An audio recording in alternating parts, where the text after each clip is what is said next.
So good evening, everyone. Welcome to We the People's Forum, a Braver Angels event where everyday Americans get time at the podium. We'll also be releasing this as an episode of the Braver Angels podcast. The purpose of We the People's Forum is to hear from everyday Americans on the issues of the day. We hear from people of all races, classes, places, and politics, with a particular focus on hearing from working class Americans.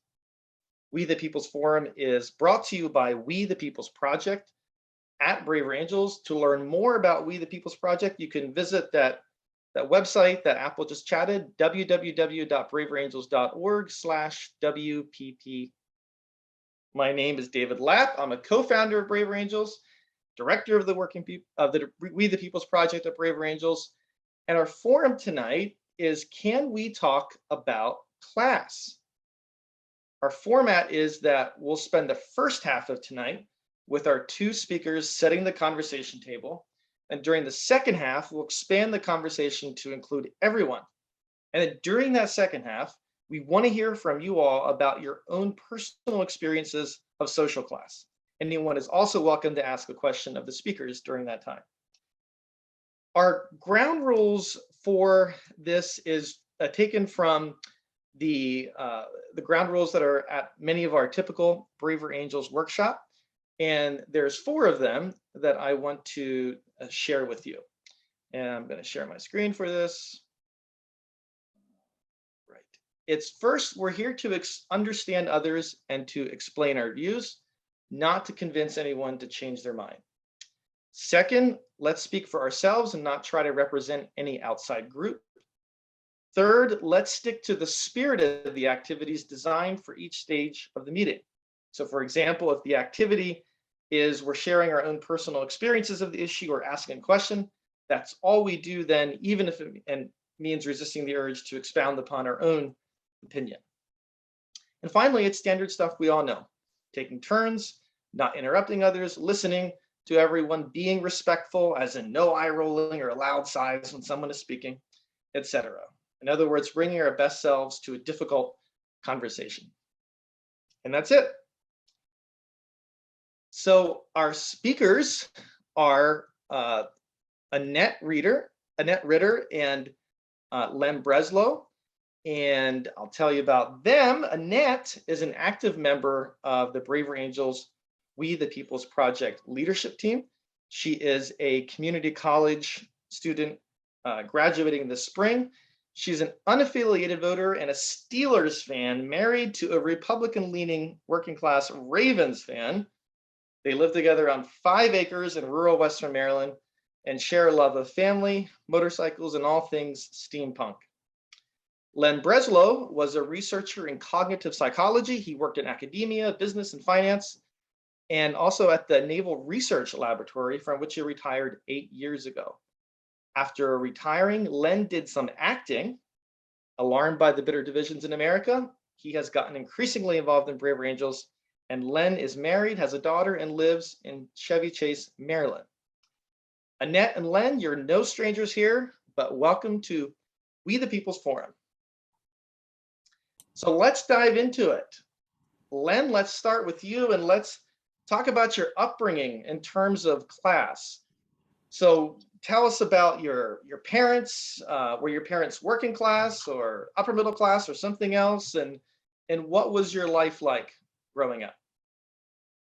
Well, I was raised in a very mixed environment in the Bronx. Certainly an urban neighborhood. Most people lived in apartments. There were a scattering of private homes. And it was very mixed in terms of class. You had people who went to work in factories or were salespeople. Some of the women, especially, might be saleswomen. But at the same time, you had a few doctors, a few lawyers, a few accountants, including my father. You had people who worked at what we called white-collar jobs, at desks without computers back then. Sorry, I Hello? just muted somebody. You can keep on going, Len. Oh, okay. Uh, Back then, we worked at, you didn't need to have a college degree to do a lot of white collar jobs the way you do now. So it was very mixed. So as I said, my father was one of the minority who had a college degree and an advanced degree. He was an accountant, as I said. My mother had a high school diploma and had secretarial training. And we lived in a two-bedroom apartment, my brother and I in one room, and my parents in the other bedroom. From the age of 3, my father became self-employed with my mother assisting him. He had his own little accounting firm. He worked, his clients were all small businesses. So it was a bit, you know, the business could come and go depending on the business climate. It was very sensitive to business cycles like recessions. Uh, Sure. And like I said, they worked out of their our two-bedroom apartment from the time I was 3 till the time I was 11, and then they got their own small office. Hmm. And how Uh, did your family think of themselves in terms of class? How did they see themselves? How did you all see yourselves? How did you see yourself? well, I was us kids were pretty unaware of class, I'd say, and we, we were. I don't know if it was 50-50, but working class versus white collar is the word we used then, blue collar, white collar. It was 50-50, and it meant nothing to us kids. And my parents were friends with people, with other adults who were blue collar. It didn't seem to matter to them. Of course, I can't speak for them. I was a kid. Uh, but we were aware of other social differences. It's not that we're unconscious of that. So soon we became aware of things like Italian American, Irish American, Jewish, of course, African American. New York City was a place where you had ethnic ghettos or whatever, ethnic neighborhoods. Ours was entirely white. But mostly Jewish in the apartments, and the houses tended to be mixed Italian and Irish on the whole, and some Jews. Uh, so we're aware of those, even of Irish and Italian and Polish, but and yet we weren't aware of class difference. Mm. Uh, I would say not until I was pretty much an adult and started to get politically conscious. Hmm. Yeah, so tell us about that. So as you became an adult, you grew up. Yeah. What did you do for a living, and how did your understanding of class develop as you were growing up?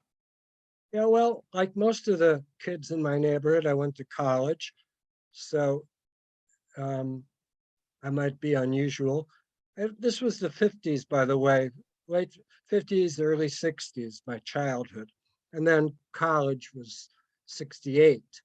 Uh, and I went to Yale University and then graduate school at Berkeley in psychology. Uh, and Our ours I should mention my background. My neighborhood was very left wing. Uh, Back in the 20s and 30s when the neighborhood was started, it was pretty radical. The adults were much more moderate by the time I came around, but you know about the 60s and how radical that time period was for a lot of youth, and uh, I and a lot of people I knew were no exception to that. So we started venturing out into farther left for that period of our lives, anyhow. And I guess we talked about the working class then, but I don't think I ever thought of my own neighborhood when I still was thinking about the working class that I wanted to help. It's Mm. surprising. I was pretty oblivious to my neighborhood having working class people, let alone maybe because they didn't seem to be suffering. And and back in my days, then we thought of the working class as people in need. Mm-hmm. So you developed kind of a political consciousness that was very conscious of the working class, and you wanted to help the working class in terms of public policy. You were thinking about public policies that would help the working class. Right. Looking back, I guess, my opinion is now is that I was a little divorced from reality, uh, and didn't know the working class and still don't. Mhm, But I've been trying to learn the past 10 or so years. mhm, mhm. Annette, let's go to you. So tell us about your uh, parents growing up. What was life like for you growing up, and what was it like in terms of class? Well, I was, first off, I was adopted by my maternal aunt and her husband, and those were the only real parents that I knew, although um, later in life I got to know my birth mother, and that's a whole other story. But my parents that raised me came from basically poor. My dad was Sicilian. His parents came over on the boat. They lived in the Little Italy section of San Jose, California. And my dad was a Teamster. He worked first for Southern Pacific Railroad, and later on, when they changed hands, it became Pacific Motor Trucking.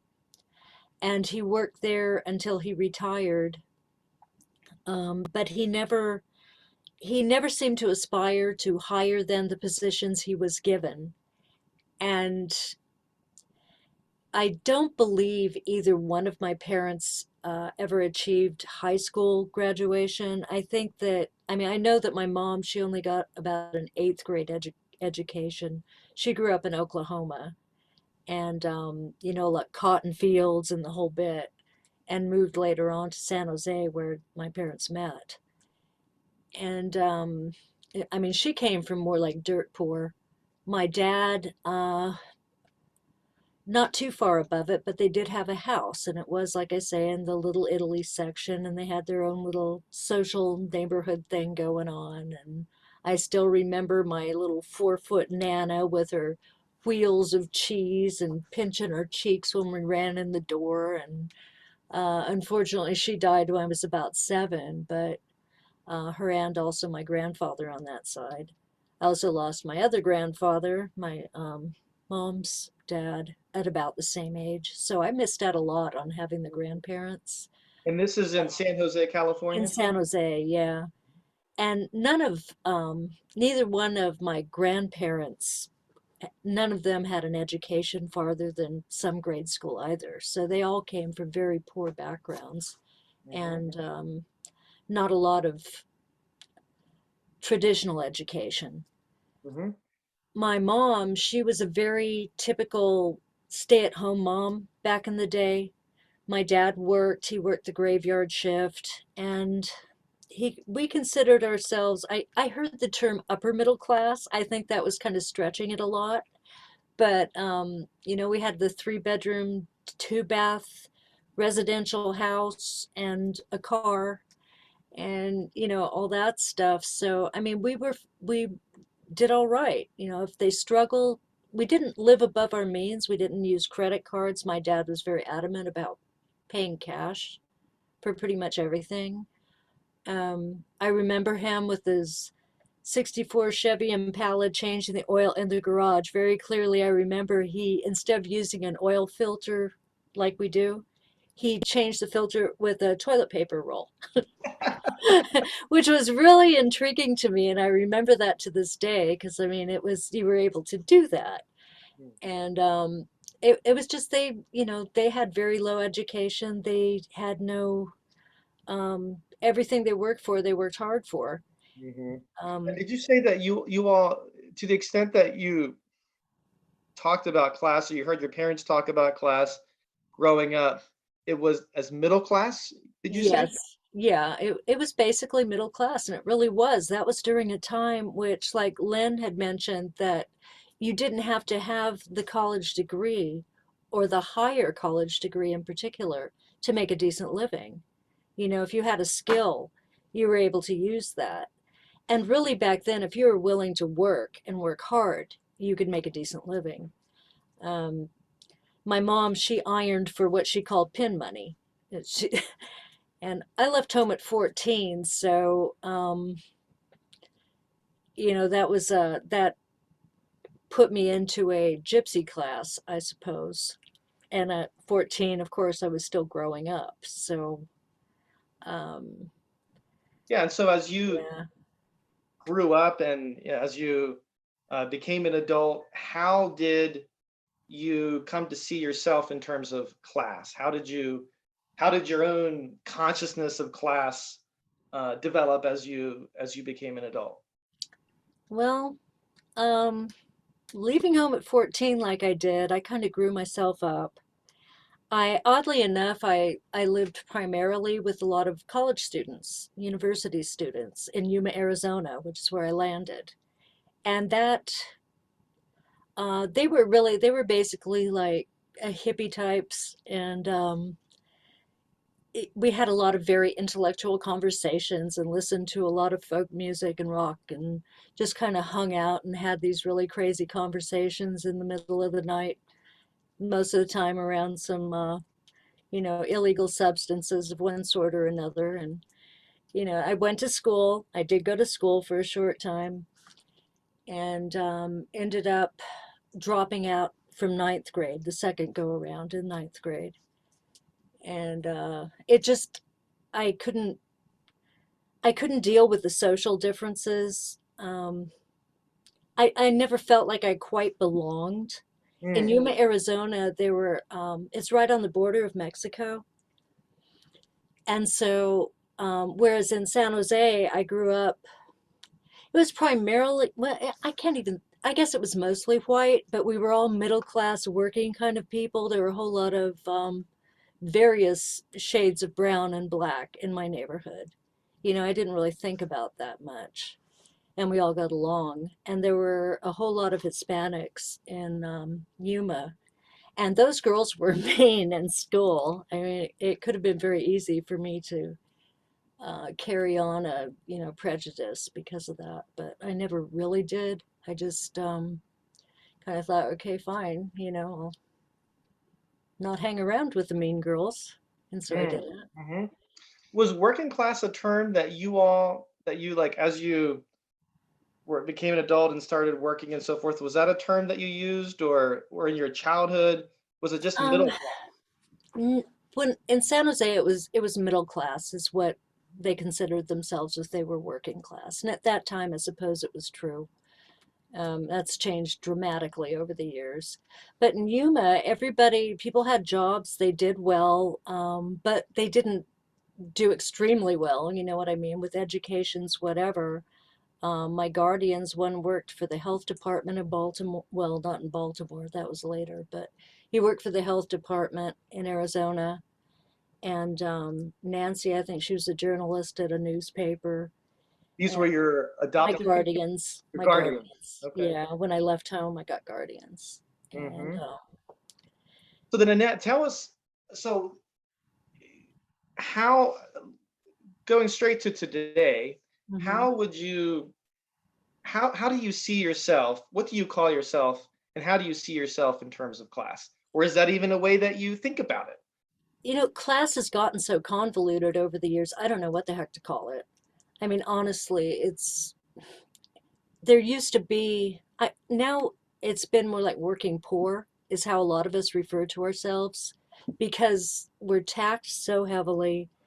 Everything keeps going up at the paycheck.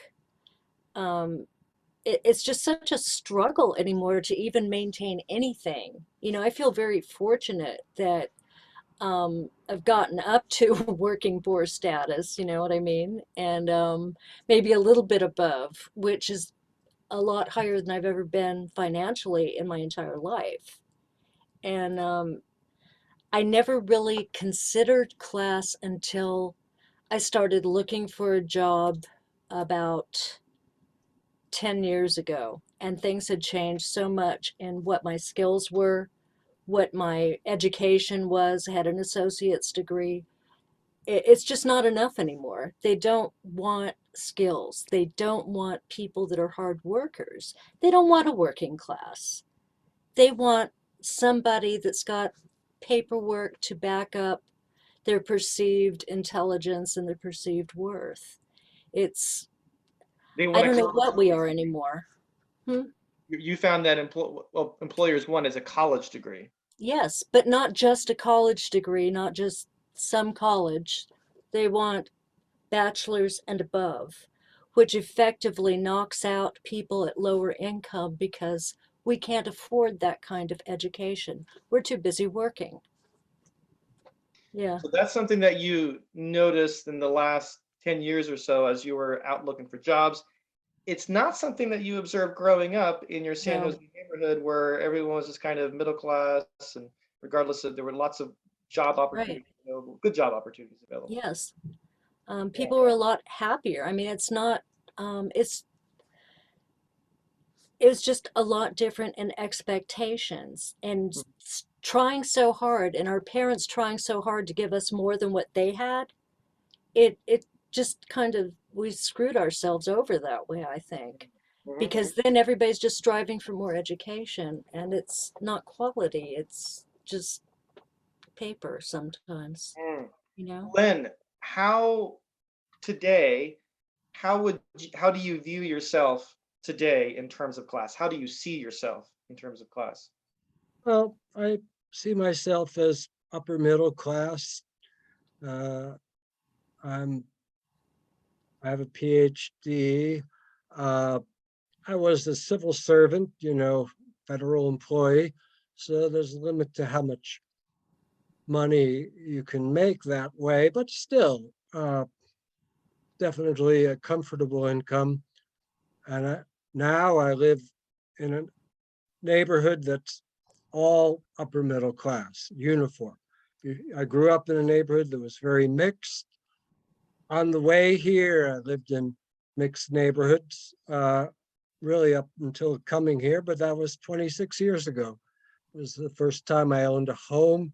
Uh, but amongst people I know, that's unusual. Most people owned homes earlier than I did, and their parents owned. So that's a little bit of my childhood background that I talked about. Len, a question for you. And this is something, this is a genuine question. Why do we say upper middle class as opposed to just upper class? For you, what's the distinction there? Well, let's see. I guess college education, I guess I'm defining it as a lot of social scientists do. I read a lot. Well, I am a social scientist, uh, as having a college education or more beyond that. Um, and yeah, I'm certainly not wealthy. So the top, economically, the top 20% or so, minus the very top 1%. Got it. So top 1% would be to you the upper class. Top Yeah, 20% would be the upper middle class. yeah. Got it. Got it. What do you make of so Annette was talking about the how the college, the 4-year college degree or more became, really important, or at least an important um, status or a signal, or at least in terms of job and maybe more. What have you observed that during your lifetime, and what do you make of that today? Do you view it as a good thing, neutral thing, negative thing? I think it's a negative thing. It's unnecessary. Um, from what I've read, there's a lot of need for technical education for today's automated jobs, increasingly automated, computerized. That where that the college degree is irrelevant to that. High school degree, the way it is usually not in, relevant either, or it's not enough. So there's something in between that needs to be done. I know there's some of that, like community colleges, but it seems more of that's needed. The college degree seems to be just an easy way for employers to weed out, narrow the pool of candidates they're looking at, rather than always a relevant criterion Mhm, for mhm. selecting. Yeah. And so the 4-year college degree became an important kind of status, sign of status or distinction or something. Now, I'm wondering too, Annette, about there's the economic dimension of it, like I have this job qualification Mhm. and so forth. Is there let me just ask you this way. How what has been your experience in terms of how people in other classes treat you as somebody you describe yourself as working poor? Mhm. How do you feel generally respected and trusted by, let's say, people who are upper middle class, or not necessarily? What's been your experience? My experience, I because I have had such a variety of situations I've lived in, I'm pretty much a chameleon. Um, I'm fortunate that I've always been a reader. I've been a quick study, I think, on being able to fit into places, whether I belong there or not. I've learned an awful lot of it is attitude, and that if you're more of a listener and less than a talker, a lot of people won't know by talking with you what class you really belong to. So I just kind of, wherever I show up, that's who I am and I belong there. But that's kind of an unusual attitude, I think, for most people. If I were less adaptable or resilient, I would probably feel slighted. I would probably feel like these people think that we are below them, that we are people that need to be coddled, talked down to, thrown money at like you throw scraps to dogs. We're not rescue pets. You know, working class people want to work. We don't want to be supported. We don't want handouts. We want enough of a equal playing ground that we can do those jobs because we know we're smart enough. We're skilled enough. If we're not yet, we can learn these things without having to go to a 4-year college or 8 years or 12 years to make it to this point to where someone else will look at us and say, oh, well, you've got a degree. Now we can give you 50 grand more a year. I mean, really. Mhm. The you said that it you could feel slighted. Hmm. What is it? What is it that what are the signals or what are the ways in which people slight working class people in your experience and observation? They basically, it's like you're not there. It's like if you say something, they just sort of brush it off, like it doesn't matter. If they perceive that you're not in the same class, if you're not on the same level, whatever you might have to say isn't really that important. Hmm, hmm. Len, I'm wondering what you're making of this about what Annette is saying. Well, I agree with Annette. Um, I guess becoming aware of working class problems came from a lot of sources. Maybe one of them is becoming more independent politically as part of it. Hard to say which is cause and which is effect, but about 20 years ago, I went from being Democrat to being maybe even a little conservative for a little while to being independent, which I am now. And back, even back in '94, like the Gingrich Revolution, the pundits, and then I was Democrat, were saying, what happened? How did we lose the House for the first time in decades? and they narrowed in, I guess, with poll data, et cetera, on angry white men, I think it was, and they looked at them with sometimes respect, sometimes not, condescension. But anyhow, that sort of thing got me looking. And of course, the 2016 election got people really conscious of the white working class voter, at least people around here where I live, which is now uniformly uh, upper middle class. And again, I'm in a blue environment, Mhm. very Democrat environment. And I don't know how many people know that I'm consider myself independent, and I'm probably not alone. Can't generalize about anything. Uh, but anyhow, I found myself reading and learning that, hey, the sort of what I've gone through is typical. I was in a very mixed class environment as a child, and now I'm in a pure upper middle class environment as an adult. Well, it's not just me. It's you know, and that's true of any kind of division. We're segregated by race.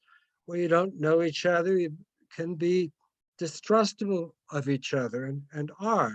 If you're more integrated by race, by class, you know each other and you respect each other more. If Mm, you're segregated, you go by stereotypes. You rely on stereotypes instead. mhm. And I think that's what's happened. And as as I've learned that as we've been segregated, the working class has been doing worse and worse for the past 50 years. That's fairly well known. And I think, and the upper middle class has been doing better and better, except maybe the past 10 or 20 years for people who are merely college educated, but never mind. That Mhm. they're okay, even if they're not progressing, they're stopping, plateauing at a pretty high level. So, Yeah, so you mentioned politics and so thinking a little bit about you mentioned the 2016 election and how the people is kind of the white working class, particularly white working class people who voted for Trump, that was, people began thinking about that kind of person a lot. Annette, how would what is your what do you see with the class divisions in America? How do you see that, if at all, affecting our political divides? And for you politically, how do you think about things? Uh, I think honestly the political divide is, I don't know that it really is a political divide. I feel it's more a financial divide, um, honestly. I get stuck with this red blue thing and get confused and forget which side's supposed to be red and which side's supposed to be blue half the time because I really don't care.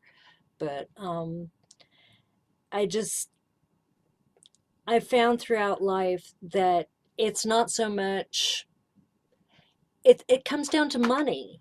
I mean, if you are driving the wrong car in a rich neighborhood, I don't care what color you are, they're pulling you over. And I was reading about the educational differences, and it is huge. I mean, it's one thing to say no child left behind, but if they're only like pushing them through the system and they're not learning anything, what's the point? And the majority of people, educational attainment in the United States, from ages say 25 to 30 is what they got from 2018.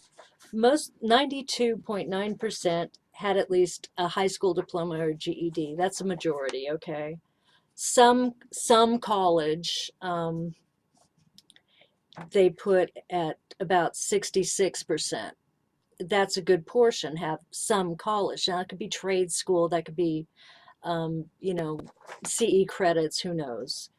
Um, this particular thing said put associates and or bachelors, which I think after reading about it, that's because financially and everything, they're really not too different when it comes to jobs. I was surprised, which makes me wonder, should I even bother with a bachelor's? But anyway, that's at about almost 47% of people in the US, between age 25 and 30, have a bachelor's degree. Now that's only one 4-year Right. college degree. People at what working class, if we're going to call it that, may be able to afford up to a bachelor's level, Mhm. especially if they're able to get scholarships and so forth.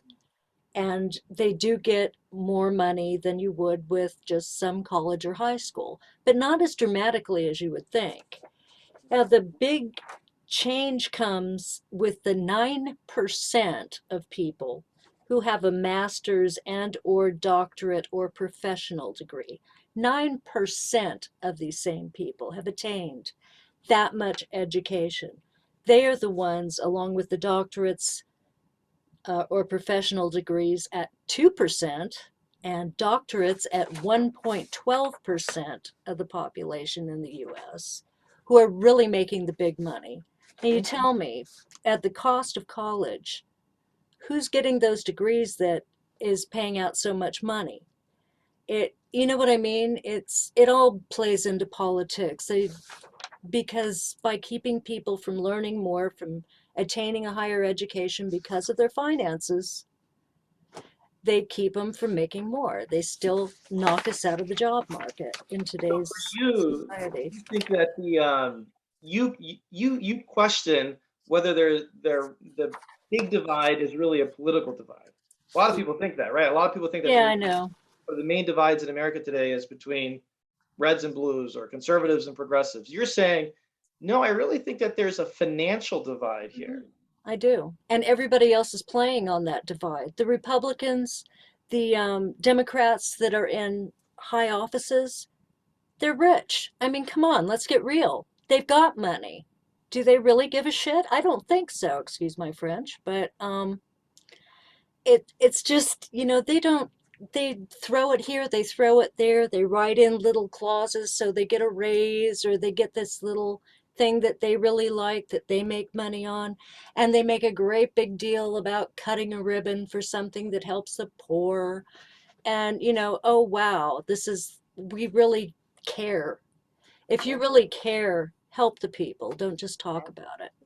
I So don't think it's political before divide. we're going to go to we're going to open the discussion here shortly. And so begin thinking about, we especially want to hear about people's experience of social class, or if you have a question for our speakers. So begin thinking about that. Len, so in your young adulthood, it sounds like you had some ideas about, you were conscious of public policies to help the working class. Today, what would you, so Annette was just talking about the financial divide, how she sees that as the big divide. What would a United States of America look and feel like that honored everyone regardless of neighborhood or income? And what is like one way that we could move closer to that kind of USA? Well, I would say to be more integrated, if you know each other, you come to understand each other. Also, the integration turns out would help working class people financially.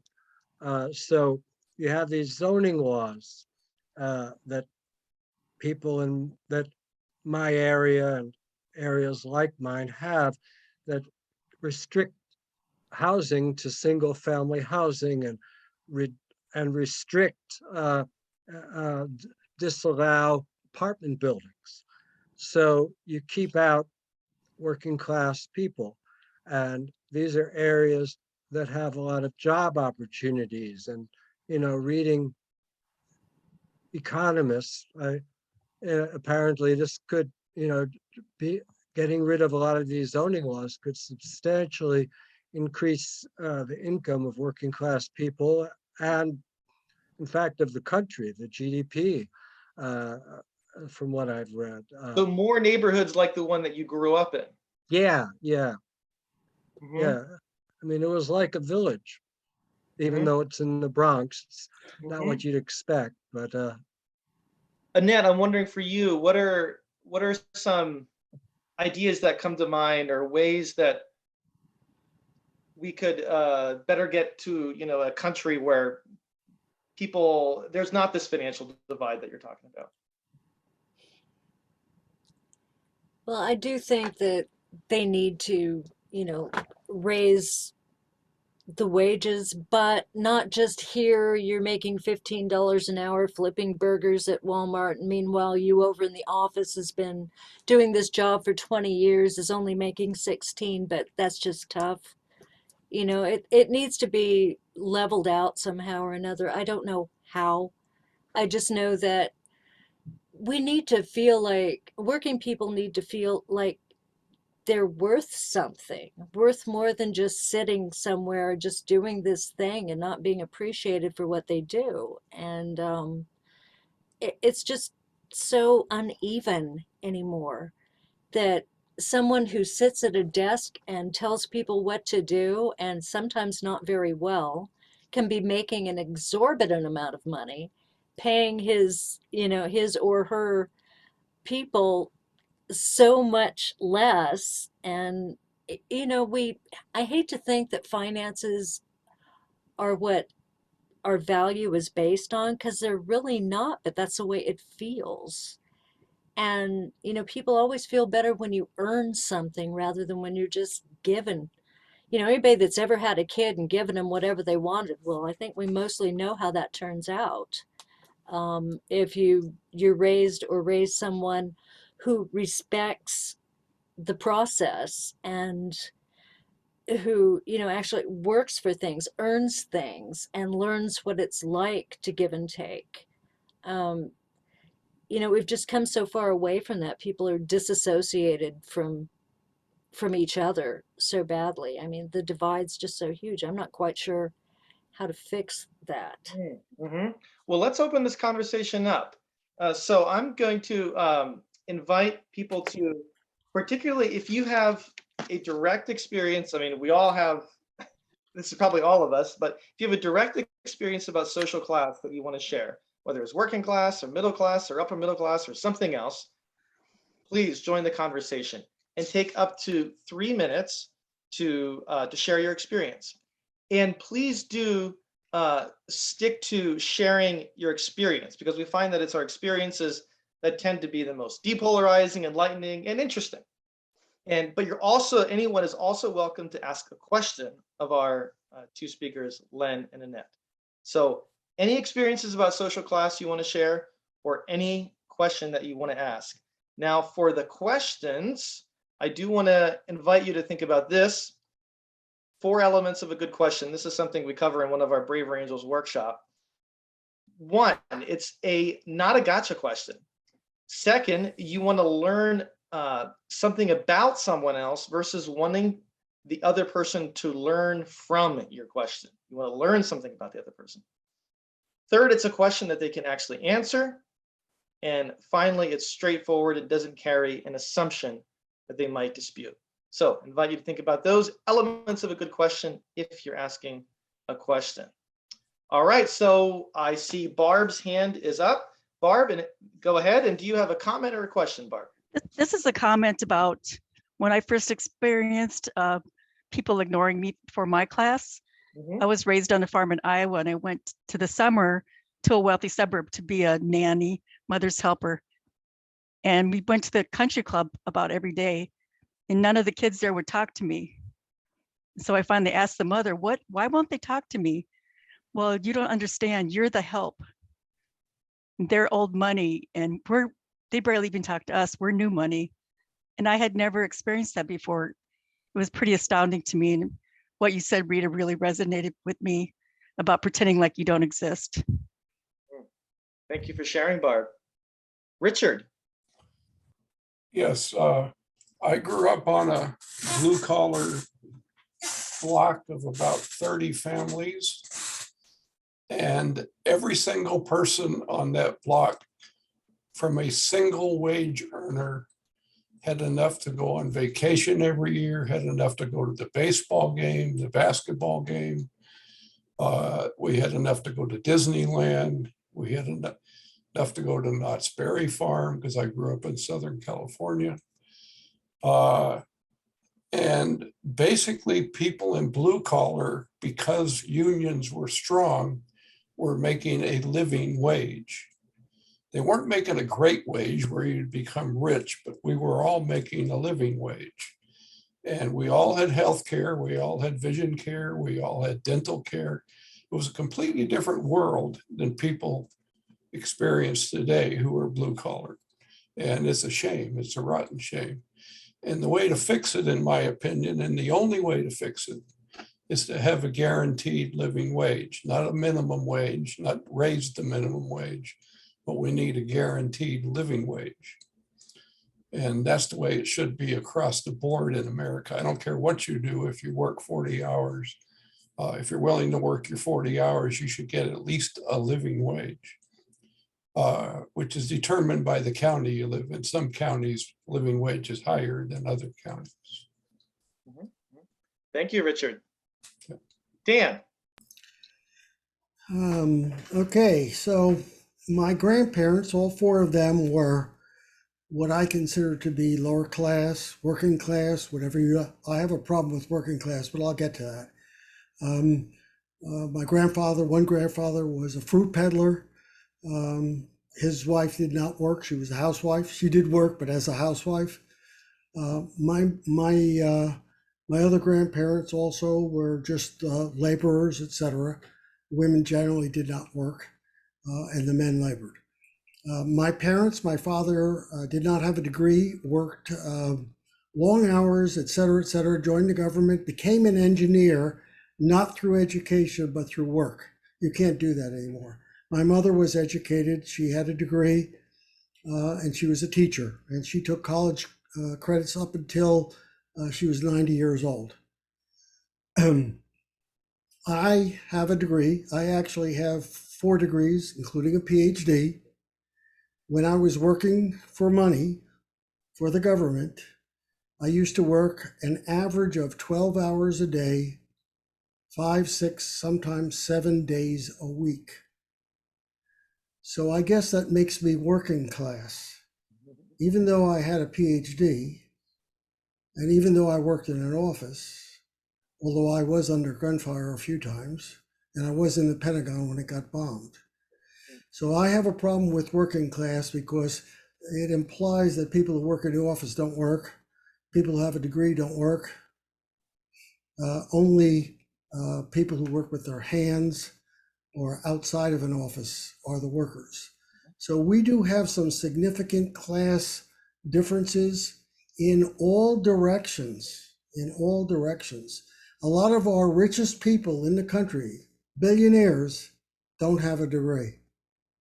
Or if they have a degree, they didn't earn it. So having a degree and being super rich is not necessarily the same. So we probably all should take another look at the term working class and equating having a degree with being upper class or even upper middle class. Thank you, Stan. Jeff. Well, go ahead and unmute yourself, Jeff. Thank you. Sorry. So I have experience that's similar to Richard's in the other corner of the country. I grew up in a paper mill town in Maine, and it was in the 50s and 60s, and it was when I was growing up, it was a strong employer, a family-owned paper mill, but they were at one point the largest paper mill in the world, with all of the process from the log coming in one end to National Geographic quality paper coming out the other end. So it was a pretty substantial, it was a union shop, and the family that owned the mill, it was very paternalistic. The mill took care of its people, and they good, strong labor relations. And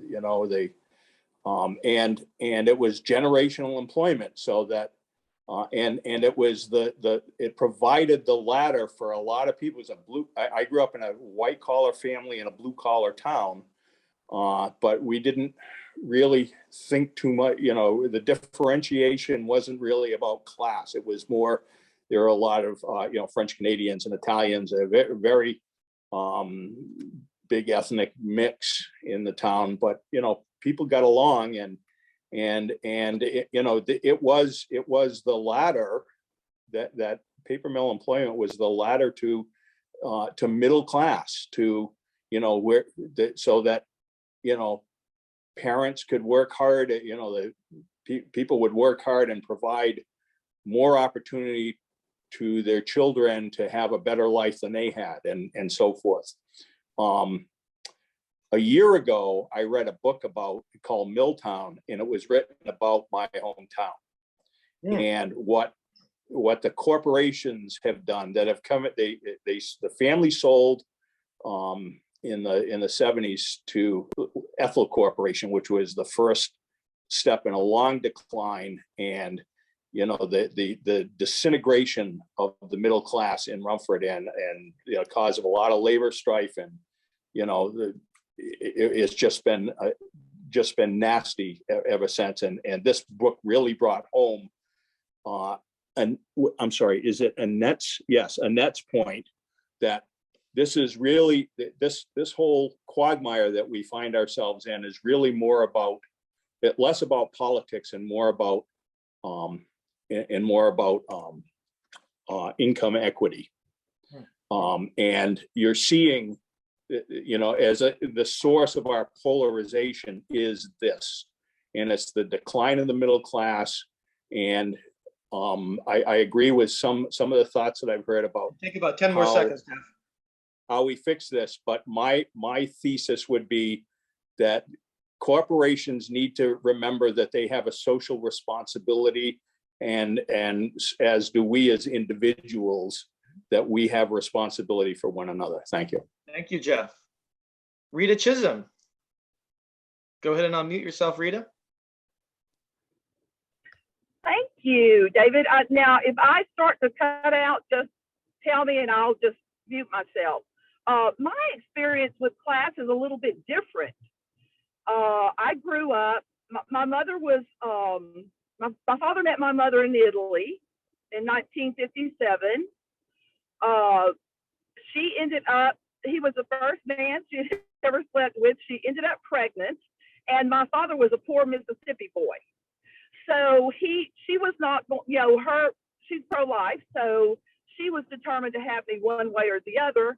My father they did get married before I was born, but then we came to America, and it was somewhat of a shock to my mom.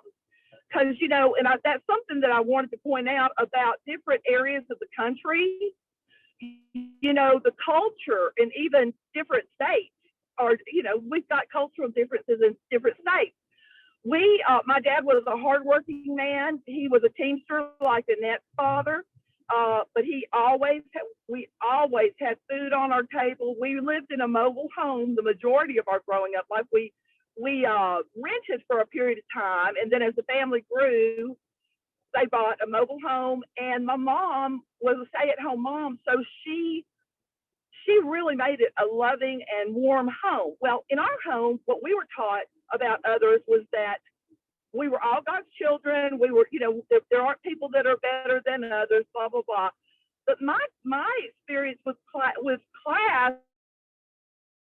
wasn't so much about. Oh, you're breaking up, Rita. Rita, I'm gonna cut you off there, but money as much as it was about character. It was low class was someone. Can you hear me? Yes, you were just saying that for you growing up, it wasn't so much about class as it was about character. Right, because I thought that we were kind of like Annette. I always considered us to be middle class, because my home taught me that people were of value regardless of what they did, or, that we all had a special purpose in this world. So it wasn't until my husband is a nuclear engineer that, Rita, we're not hearing you well, so I'm gonna stop you there. So I'm gonna go ahead and stop you there. Unfortunately. All right, so we're gonna have to move on to the next person. slide. Learn how to have money. When So let's go to with apologies, Rita, we couldn't hear the rest of your comment, but thank you for sharing what you did share. David Kelly, over to you. Yes, hi. Thank you. I have a question for Len. I hope it's a question. I'll talk about myself first. If it's not a question, you can ignore it. I grew up in Prairie du Chien, Wisconsin, a town of less than 6,000 people. I considered it working class town. My family was a middle class family. My dad was a manager at 3M Company. I like to think of class definitions in terms of what our parents did, or maybe even what our grandparents did, as opposed to trying to figure out exactly what class it is. My mom grew up on a farm with 13 kids. My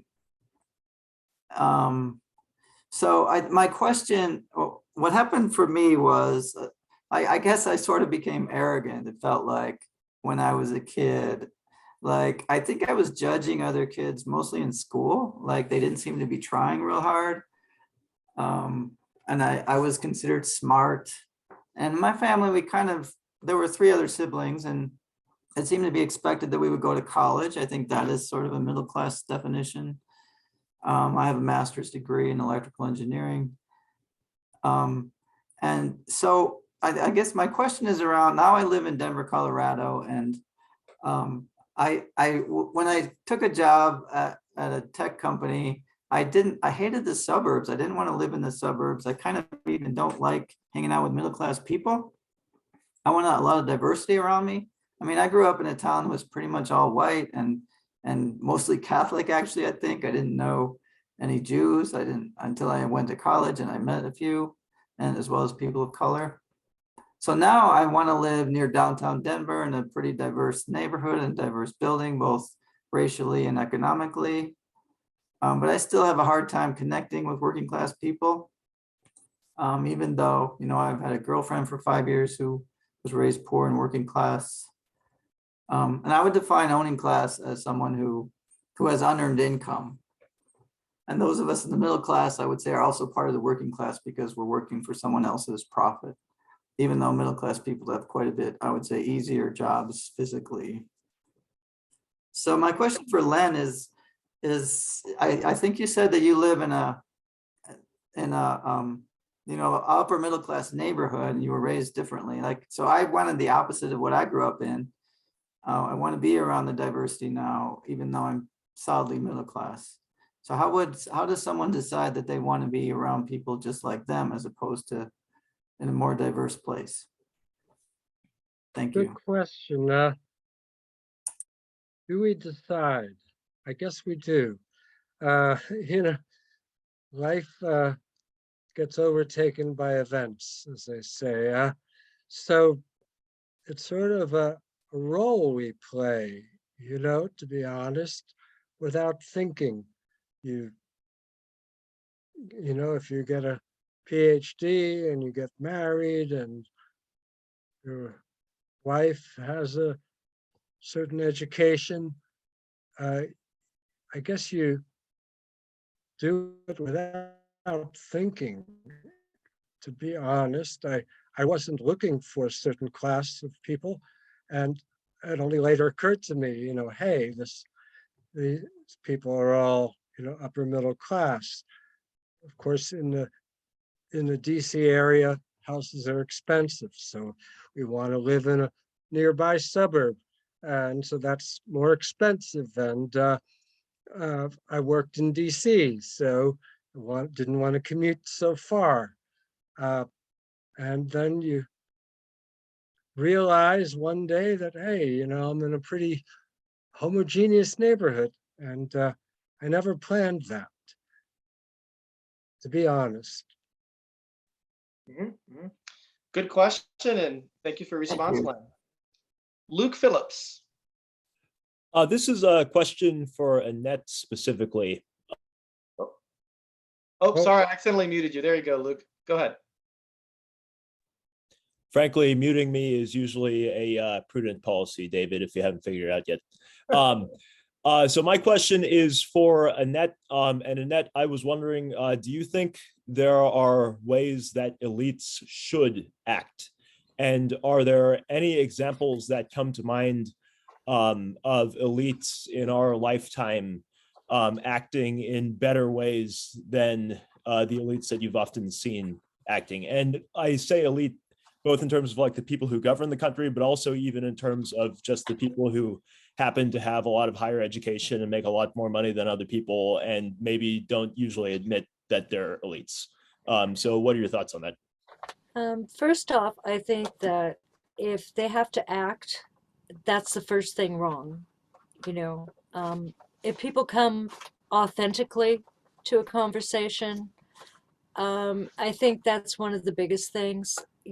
The no judgment zone, kind of like Planet Fitness, that if we talk to people as people rather than perhaps something to be studied, you know, the way you would study a strange bug or something, like, oh, I don't understand where you're coming from. Let me look closer.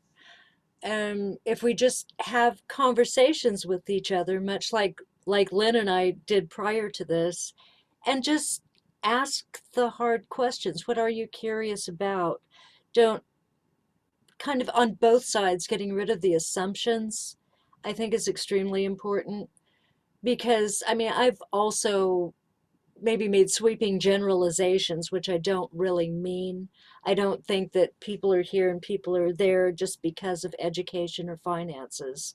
I think that a lot of people put themselves in these phony class places above other people. And those elite basically just come off your pedestal and be real, you know, sit across the table from me, don't stand up here and talk down to me. I think that's really what people are asking is just look in my eyes and speak. Don't, you know, and let's talk. Let's talk with each other, not at each other. Just get to know each other rather than assuming that we're that different. Because if it gets down to the basics, we're probably not so different after all. I don't know if that answered I your think I'm hearing you question. say that your conversation with Lynn, you are taking as an example of what you're talking about. Mm-hmm. Yeah, because we do come from very different backgrounds. I've worked at car washes and cooking and, you know, victim advocacy and things like that. And Lynn has done the things that his education is qualified for him to do, you know, naturally. And we were certainly able to have a good conversation and sort of knock down some of the stereotypes each of us had in doing so. So it's really helpful. Thank you. Max Rivers. I think that my family history kind of describes the arc of being upwardly mobile, the American dream, and then the downturn, which I think we're all feeling the effects of. All four of my grandparents escaped pogroms and things in Europe. I know one of my grandfathers had to borrow the $20 in order to be able to get into Ellis Island. So they started really with nothing. Both families were very entrepreneurial though. So by the time I came along in the 50s, one set of grandparents owned a tailor shop and the other lived behind their hardware store. So that they were kind of the working class, but rising up into the middle class. My dad got a college education at City College, which was free, and was the first to own his own home. So they owned a Levitt house out on Long Island, and had a car. And so, and my dad worked for RCA, which was one of those old companies that took care of you for life, except, so I grew up in kind of Camelot, like you were totally, it looked like you could just keep going up. My dad kept making more money. We moved from an $8,000 house to an $18,000 house to a $40,000 house, ended up with 2 cars. And then he got downsized back when they didn't have a word for that. RCA fired a whole lot of people all of a sudden. My dad was 50 and a middle manager. And by the time my little sister was born, they had gone from being middle class almost to upper middle class, and were heading back down towards lower middle class. And it's interesting that my older sister and I, who were raised inside of the upward mobility, continued the arc up. And my little sister, who was born into after the curve, ended up working class. And so I think that our family really is describing the direction that the American dream has kind of gone through over these 3 generations. The one other thing that I wanted to say is to Stan, in college, the definitions I learned for the classes is that working class people make their money with their hands, middle class people make their money with their minds, and owning class people make their money with their money. Thank you, Max. Thank you for sharing your experience. Bill Byrne.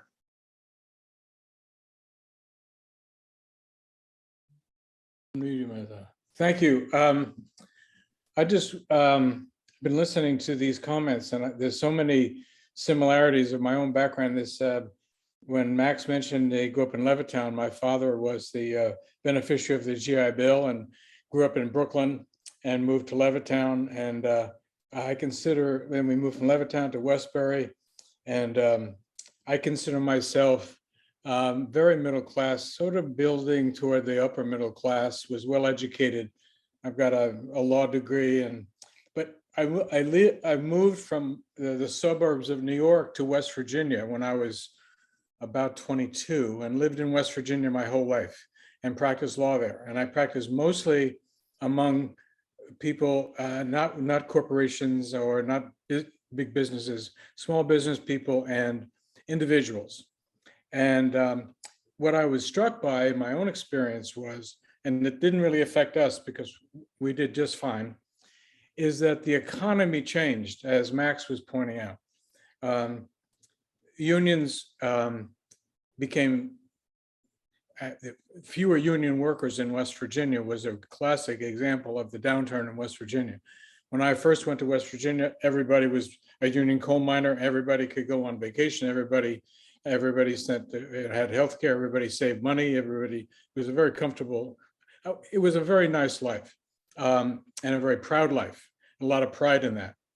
And with the demise of the unions and union power, I saw this divide begin in West Virginia, and it's spread all over the country. So I agree with Annette, it really is economic. It's a change in the economy. Those people that are digitally and technologically savvy will do fine. And those that have not developed those skills won't do well. I think this is the political problem is to recognize that the marketplace is dysfunctional in many ways, and it needs to be remedied. They need to remedy the markets. The markets were not made for people. People were made for the markets, and the markets need to respond. So forces of globalization and technical advantage have got to be recognized, and people who are disadvantaged by those global changes needs to be, affirmative action is probably needed more in that regard than it is today, I think, racially. I think you need affirmative action at the class and economic level more than you need at the of racial. I think there are plenty of people who would benefit that in minority races as well, because they share a significant portion of economically disadvantaged. But unless we can find some way to remedy the market dysfunctions, I think this polarization is going to continue very badly. Thank you, Bill. Jeannie.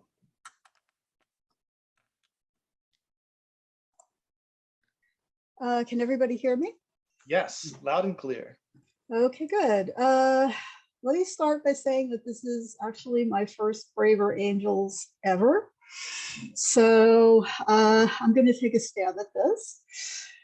I grew up in a small city in upstate New York. At the time, it was the headquarters of the General Electric Company, the multinational corporation. Uh, it was a very, I think the General Electric was probably the major employer. And also because we were right near the capital of Albany, working for the state in various capacities was like the second largest employer, at least when I was growing up. Because the General Electric did a lot of research and development there, we were a city that was, on one hand, very, very factory, very blue collar, but also I think we had something like the most PhDs per square mile. In a lot of ways, it was diverse because, again, we had a lot of colleges in the area. We had a very fine technical college, which was on the level of like MIT and Caltech. And, you know, there were people from all over the world, but it was also very, very blue collar and a very strong union town, very heavily unionized. Very prosperous because of that. My own family, my dad was the son of immigrants from Italy. My mother came from a family that had been in New York State for well over 100 years. Her family were small farmers for the most part. My dad was a skilled tradesman. He was a steam fitter. He was a member of a union. He worked for the General Electric. He made a very good living. We had a house, we had new cars, we went on vacation. It was expected that I would probably go to college if I wanted to. Both my parents had high school diplomas. But in my father's generation, like his first cousins, two of his first cousins, female first cousins, were teachers, and they actually had master's degrees at the time. My mother's sister's husband was a pharmacist, and he owned a small chain of drugstores, so he was very, very well off. In my generation, all of my cousins, for the most part, all have some form of higher education. And Jeannie, wrap it up in about 15 seconds. Oh, goodness. Let's see, where am I now? I myself have a master's, but I'm not in that high paid a profession. And so where I live in New Jersey, it's a very high cost of living and very, very wealthy area. So in terms of my income, like I'm on the poor side. My husband, I'm a widow now, but I was married. My husband actually was blue collar. He had a high school degree and I have a master's. And I've always grew up thinking that all work had value, that you worked at a desk, you worked with your hands, nothing was better or worse than anything else. Jeannie, thank you so much for sharing, and welcome to this, your first Braver Angels event. So glad that you're here. And let me take the occasion to say that we hope, Len, Annette, and I, you know, in talking and preparing for this, we talked about how we would love for this We the People's Forum conversation to be a springboard to a further conversation about, you know, how can we address this what Annette's calling the financial divide, some people call it the class divide. What are some solutions for this? What are some ways that that we could work on this? So there may be some future workshops, maybe smaller settings that we have, and Jeannie, hope you and others can participate in those future sessions. So glad that you're here, Jeannie. We have time for about two more commenters or questions. Let's go to Samantha and then John. Samantha. Yep. Thank you for taking my call. I have more of a comment. I haven't really seen this, and I'm not an economist, so I'm not sure if there's a definition, but I believe how we describe capitalism is long gone. We're so far behind what we're describing here that we do a real disservice, because I think the business world, the way the world operates, is very And far. Samantha, sorry, if I could just interrupt you for a moment. Yeah. During the comment phase, we do want to invite people to focus on sharing their personal experiences. So if there's an experience that you'd like to, of social class that you'd like to highlight, you're welcome to do so.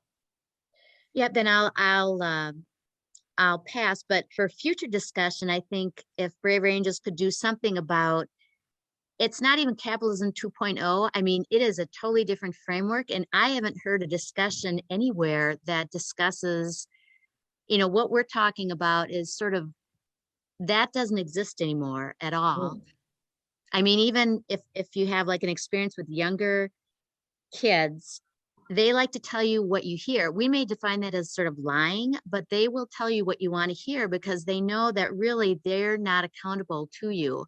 And so that's a little bit different from how I was raised or how my parents were raised. So that's what I'm talking about, is it's a very different playing field, that it's different. And so we need to change our lens a little bit. So that might be a topic for the next Brave Angels. Thank Certainly. you. And when you're filling the feedback form out, Samantha, welcome your comments on that and some ideas on how to have these future conversations.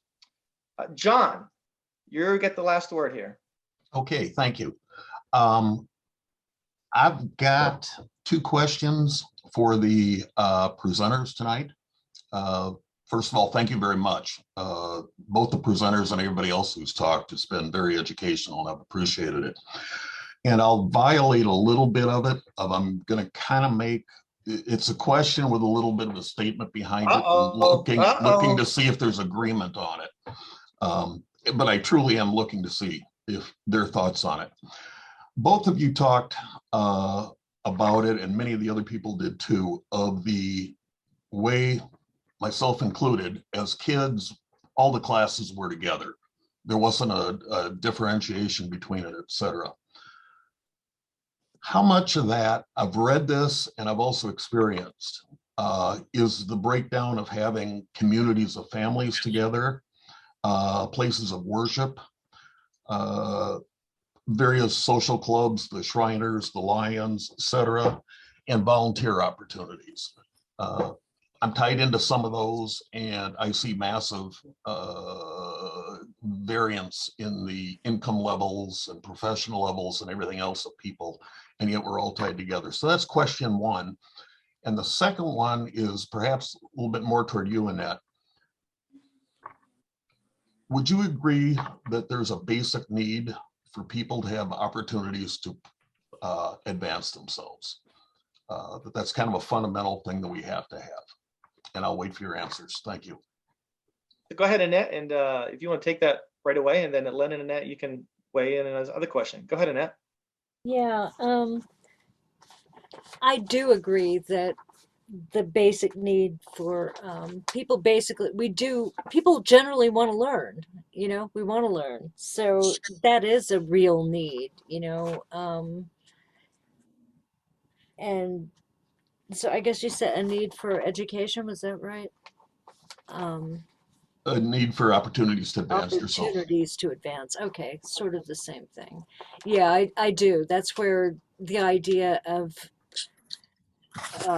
more opportunity for affordable or free, I use that kind of loosely, nothing's free, but for education at higher levels, even to where people can learn more and attain degrees should they want to do that. I do think there's a big need for those opportunities, yes. And Len or Annette, feel free to weigh in on John's first question. If you could restate the first question again, John, about the breakdown of community organizations. Yeah, do you see one of the causes of the fact that we all grew up in mixed class groups or whatever, and that's largely gone today? Is it the social structure, the places of worship, volunteerism, family, communities of families together that just allow that you're bouncing between people and you're getting to know people all? Well, I certainly agree that what you're calling, what you're talking about is called civil society, that's broken down a lot in recent years, and especially among the working class. So I don't know if that causes the segregation, but in the working class, it's broken down, and in the working class communities where it's broken down the most, those are the communities doing the worst in terms of, staying married and drug addiction, and it's a big predictor of all the problems, according to a lot of researchers. Yes. All right, so let's leave that. Annette, if you want to jump in on that part, go ahead. Yeah, I was just going to say, I don't know that it's so much a breakup because we do still have people struggling to do a lot of community things. Communities are pulling together to do these things now. So I'm not so sure that that has much to do with the reason for the change in classes. I've heard that thread of Teamsters, not Teamsters, but unions going through the whole thing. And it's got me wondering if maybe that's where the big class breakdown happened. Future conversation. But yeah. Yes. So welcome your feedback for this event. Apple Muncie, our Zoom expert, has put into the chat the feedback form. And Apple, if you could put that in again into the chat. We'd like to hear your feedback on this forum and your ideas for future conversations and your ideas for how we can build off of this conversation for future Braver Angels workshops. We have other Braver Angels workshops, for instance, a Common Ground workshop that we could dive into a specific aspect of this. So feel free to put all those ideas in the feedback form. And also, for those of you who are new to Braver Angels, or you're not a member, Braver Angels is designed to hold conversations like this where we better understand each other across we focus on bridging the partisan divide. As we've seen in our conversation here tonight, there's a lot of other divisions apart from the partisan divide, and this financial divide or class divide has implications for the partisan divide. So we're all about better understanding each other across the divide. And you're welcome to join us, become a member, go to www.braverangels.org. If you want to learn more about We the People's Project, if you'd like to get involved, We the People's Project, again, is all about hearing from everyday Americans, and particularly with the focus on working class Americans, on the issues of the day. Our model here is that if we're talking about immigration, for instance, we want to talk to the people who have experienced immigration and to share their experience and their story. And so we welcome your ideas for future forums. If you'd like to get involved in We the People's Forum, feel free, please do reach out to us. Again, you can go to braverangels.org/WPP to learn more about We the People's Project. So we're going to close out now with a question, and just going to invite very quick, snappy, one sentence or so responses to this, which is, what are you taking away with you from this conversation tonight? What are you taking away with you from this conversation tonight? And I'm going to invite people to raise their hand and just say very snappily in one sentence or so, and then we're going to end with our two speakers saying what they're taking away. Gina, you're up. It sounds like unions were a good idea that seem to have gone away and left bad things in their wake. Barb. And go ahead and unmute yourself, Barb. Oh, I just had the same comment as Gina. Unions go. Thank you. I'm Smerling. Discussion about class has been so suppressed in the country, we don't even have language for talking about it. We can't even agree upon what's working class, middle class, and upper class. So we've got a lot of work to do. Dwayne. Unions didn't go away, they were smashed by people who have a lot to gain by having us divided between each other. Yep. Beanie.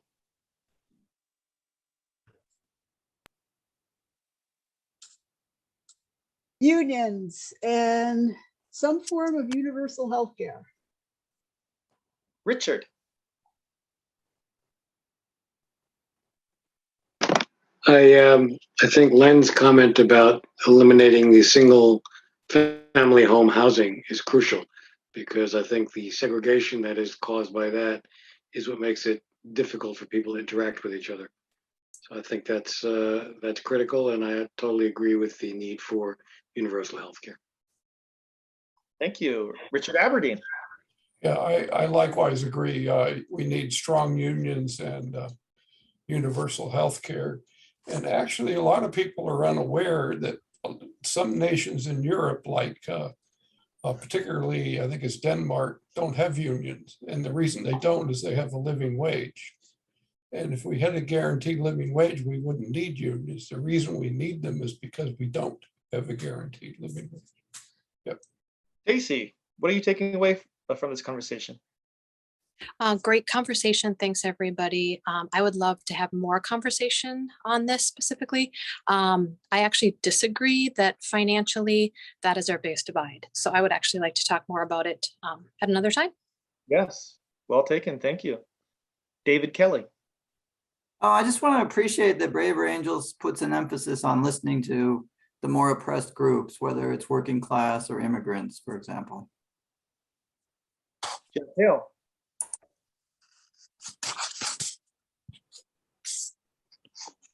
Go ahead and unmute yourself, Jeff.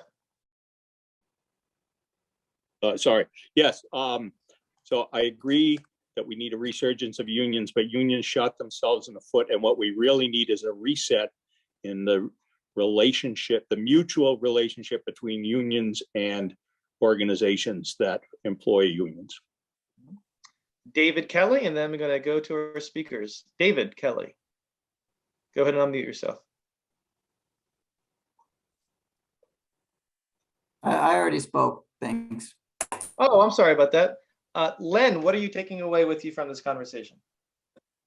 Well, I think that the difference in class is one of the most crucial differences causing polarization today, because class overlaps with political party now more than it ever has, with working class whites in the Republican Party, working class people of color in the Democratic Party.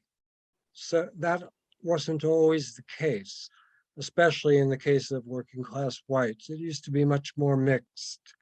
And so looking at political polarization now, you can't do it without looking at class divides. Annette, what are you taking away with you from this conversation? I'm taking away a lot of questions that for myself to look further into. I like that union reset thing, because I agree the unions now are not like the unions then, and that's why they're not working now, my opinion. But also I like the living wage idea. I think it's all kind of like on the same track, and I'm still left with the idea that we still can't agree on the terminology, because I do agree that working class really doesn't fit, because that is being disrespectful to people with high degrees or with a lot of money who actually work. And so it's, that's just as stigmatizing and just as wrong as the other way around. So a lot of work to do, a lot done, and a lot of good information and things to think about. So thank you. Yes, certainly. And Apple, again, just put the feedback form in the chat. So take one last moment to copy that into your web browser and fill that out after we end this. I'm taking away, wow, hey, we talked about class, very thorny topic. People from different classes, backgrounds, we talked about it. We went into it. And there was such a rich feast of experiences that people shared. And so I found that really enriching and very lively, and I look forward to future conversations about this. So until next time, let's go out there and build a house united. Take care, everyone.